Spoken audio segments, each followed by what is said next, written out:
Shalom Bapak Ibu yang terkasih di dalam Tuhan Yesus Kristus. Untuk bacaan firman hari ini yang diambil dari Ester 2 ayat 1 sampai 18. Ester dianggap menjadi ratu.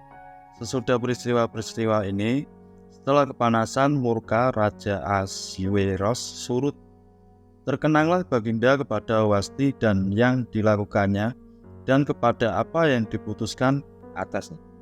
Maka sembah para biduanda raja yang bertugas pada Baginda, hendaklah orang mencari raja gadis-gadis, yaitu anak-anak dara elok rupanya.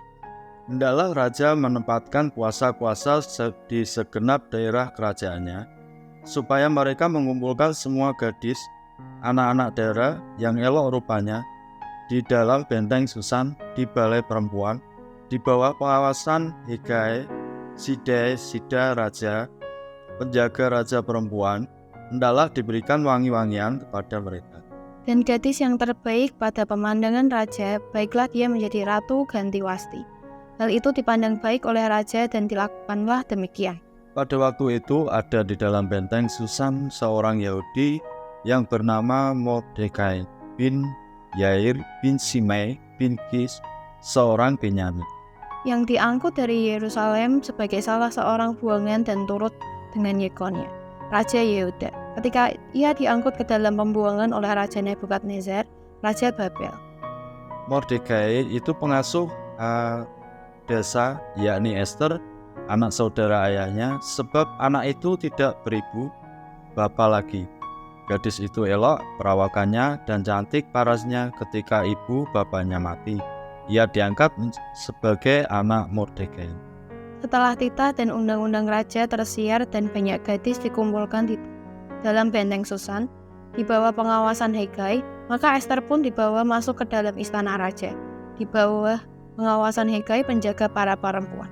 Maka gadis itu sangat baik pada pemandangannya dan menimbulkan kasih sayangnya, sehingga Hegai segera memberikan wangi-wangian dan pelabur kepadanya dan juga 7 orang dayang-dayang yang terpilih dari isi istana raja, kemudian memindahkan dia dengan dayang-dayangnya ke bagian yang terbaik dalam balai perempuan. Ester tidak memberitahukan kebangsaan dan asal-usulnya, karena dilarang oleh Mordekai.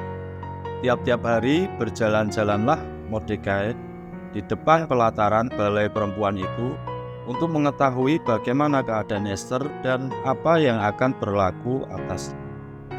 Tiap-tiap kali seorang gadis mendapat giliran untuk masuk menghadap Raja Ahasweros, dan sebelumnya ia dirawat menurut peraturan bagi para perempuan selama 12 bulan, sebab seluruh waktu itu digunakan untuk pemakaian wangi-wangian, 6 bulan untuk memakai minyak mur dan 6 bulan lagi untuk memakai minyak kasai, serta lain-lain wangi-wangian perempuan.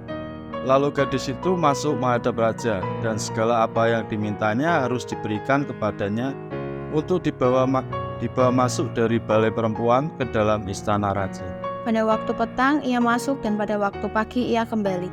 Tetapi sekali ini ke dalam balai perempuan yang kedua, di bawah pengawasan Salsgas, sida-sida raja penjaga para gundik, ia tidak diperkenankan masuk lagi menghadap raja, kecuali jikalau raja berkenan kepadanya dan ia dipanggil dengan disebut namanya.